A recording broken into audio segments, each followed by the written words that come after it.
dating et fête de fin d'année, un moment qui peut être source d'anxiété. Que tu sois complètement célibataire sur les applications de rencontres, que tu aies rencontré quelqu'un de nouveau récemment, bref, tu sais pas trop comment la période de décembre va se passer, cette vidéo, elle est pour toi.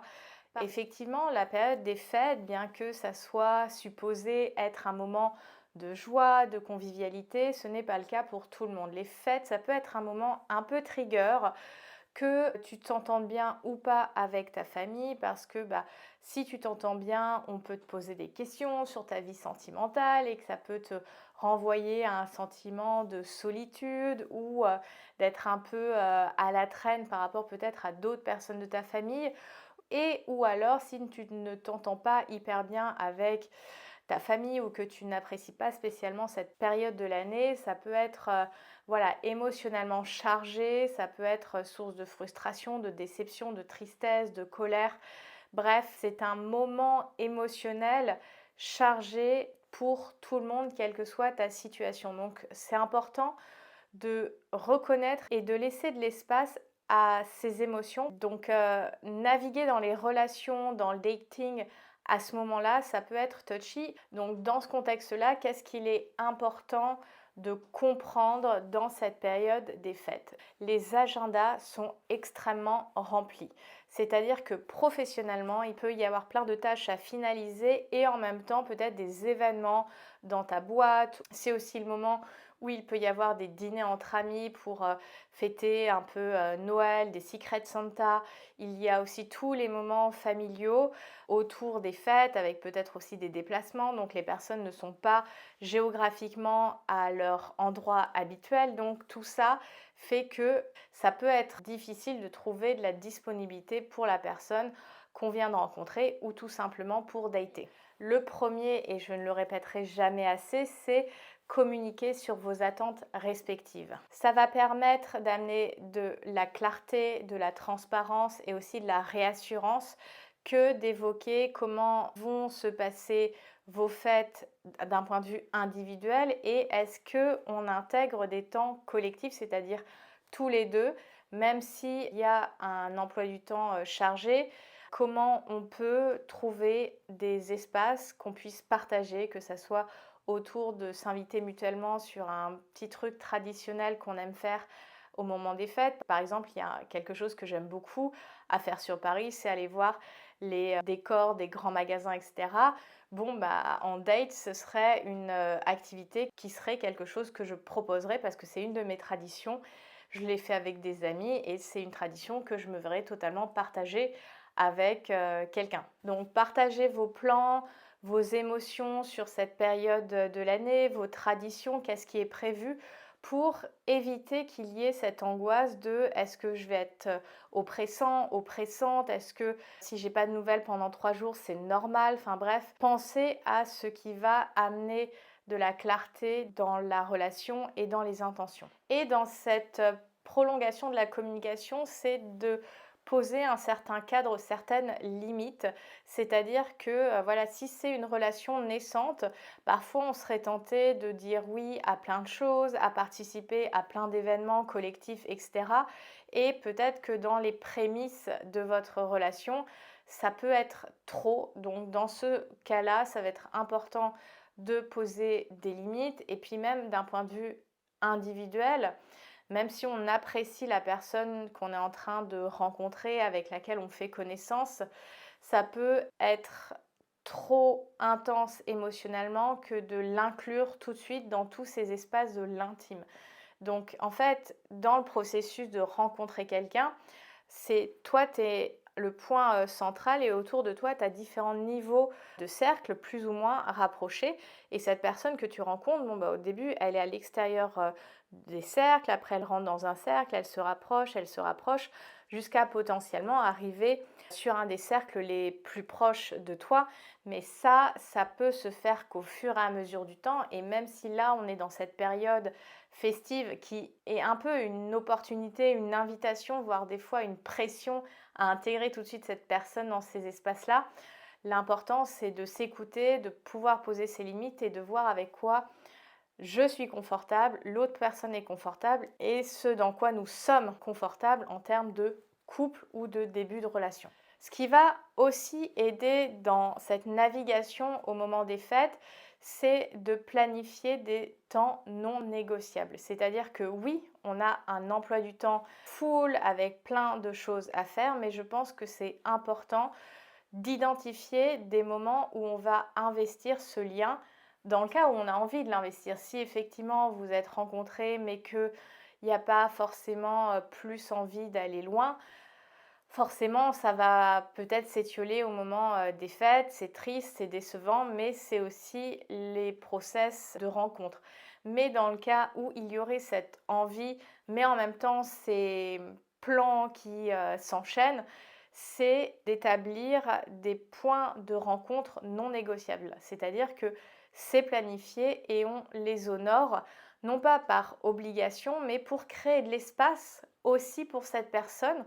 Peut-être que oui, effectivement, j'ai un petit peu moins d'espace et de disponibilité du fait de la période, mais j'ai quand même envie d'être dans une cohérence, d'être dans cette fiabilité de comportement et d'octroyer un espace pour continuer l'exploration de ce moment-là. Et ça peut même être intéressant d'un point de vue relationnel et dans apprendre avec cette nouvelle personne de voir comment elle se comporte dans ces moments-là, qu'est-ce qui est important pour elle, quelles sont ses valeurs, quelles sont ses traditions, comme je le disais, finalement de se montrer un petit peu ses univers au moment des fêtes. Il y a aussi dans cette période où on est avec une nouvelle personne, on a rencontré quelqu'un de nouveau, la question du est-ce que j'offre un cadeau ou je n'offre pas de cadeau. C'est un peu la même chose quand l'anniversaire arrive au début de la rencontre, peut-être après un mois, 2 mois.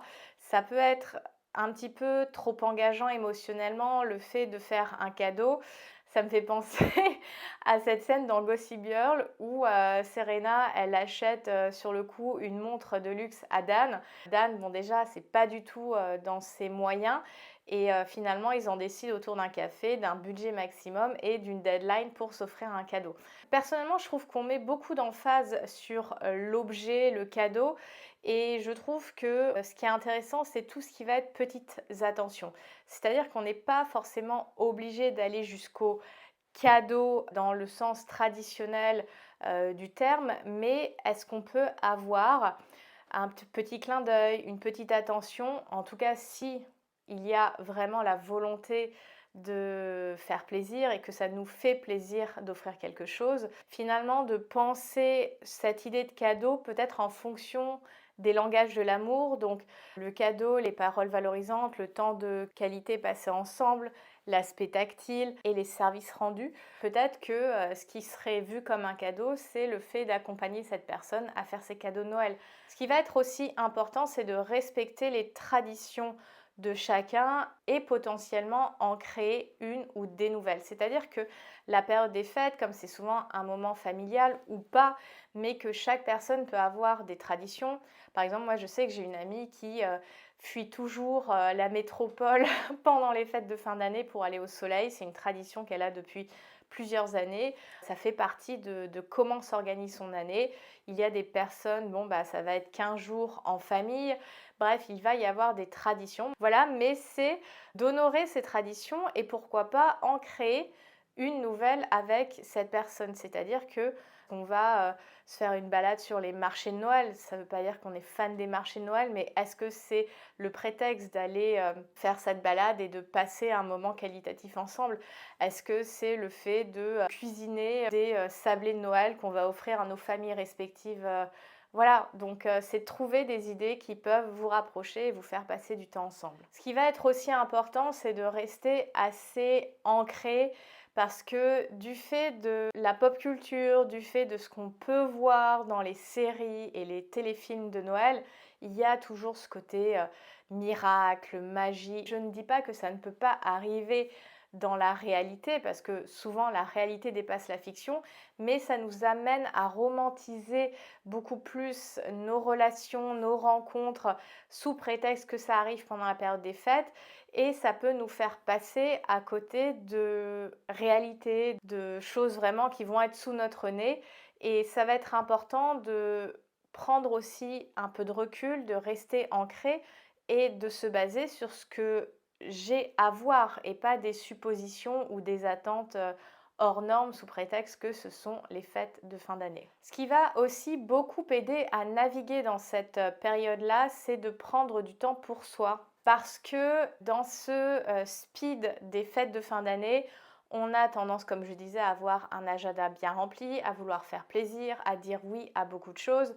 Et notamment dans ce process de relation naissante, il peut y avoir cette envie de ne pas décevoir l'autre. Et donc, on va puiser dans ses réserves, sachant qu'en fin d'année, on est quand même fatigué. On a peut-être donné les derniers coups de cravache au niveau du boulot, etc. Et on va peut-être avoir tendance à s'oublier. Donc ça va être important, tout à l'heure je parlais des limites, mais là ça va être important, voilà, d'avoir des moments identifiés pour prendre soin de toi, pour faire une pause, pour pouvoir répondre à tes besoins. Moi je sais que même si je vais avoir un planning très différent, je vais toujours avoir besoin d'aller à la salle de sport. Voilà, de penser aussi à des activités qui vont te recharger. Un des derniers conseils que je vais te donner, c'est de rester un minimum flexible et adaptative ou adaptative. C'est-à-dire que comme cette saison, elle est extrêmement pacte, elle est extrêmement chargée, parfois il se peut qu'on ait été trop optimiste dans la gestion du temps, dans ce qu'on va être capable de faire, dans ce qui va être possible d'honorer. Et ça va être important de pouvoir communiquer toujours dans cette transparence, comme je disais dans le premier point, sur la réalité que je rencontre et peut-être de s'autoriser des adaptations. Ça ne veut pas dire qu'on ne sera pas déçu, mais c'est important de comprendre qu'on est dans une période bien spécifique de l'année et que voilà, ça demande un petit peu plus de flexibilité et d'adaptation.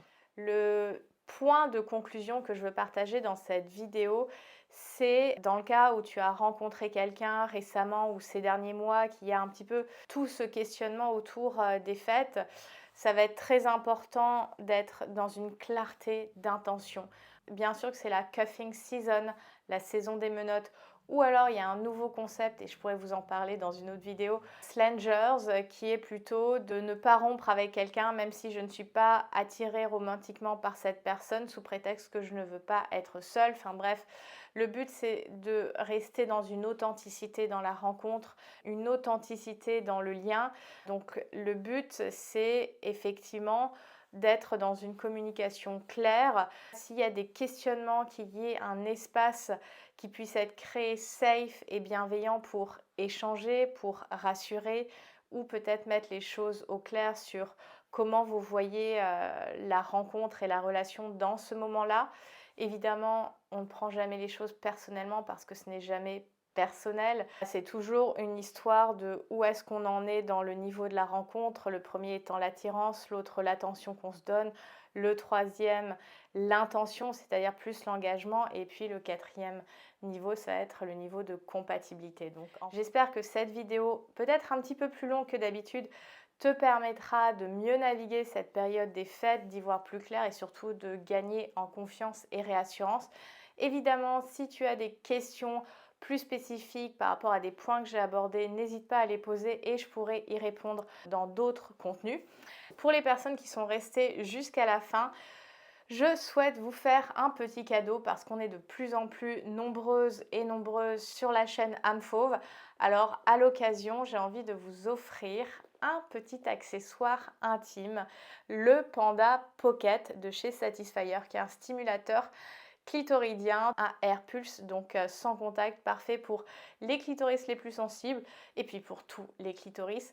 Pour participer à ce concours, il suffit de commenter la vidéo et n'hésite pas à partager aussi la vidéo pour que des amis à toi puissent participer au concours et peut-être bénéficier des conseils que j'ai partagés dans cette vidéo. Je te souhaite de très belles fêtes de fin d'année. Moi, je ne bouge pas, je continue de faire des vidéos jusqu'à la fin de l'année, mais si tu ne repasses pas tout de suite sur la chaîne, je te souhaite de très belles fêtes de fin d'année. Prends soin de toi et à très bientôt. Bye!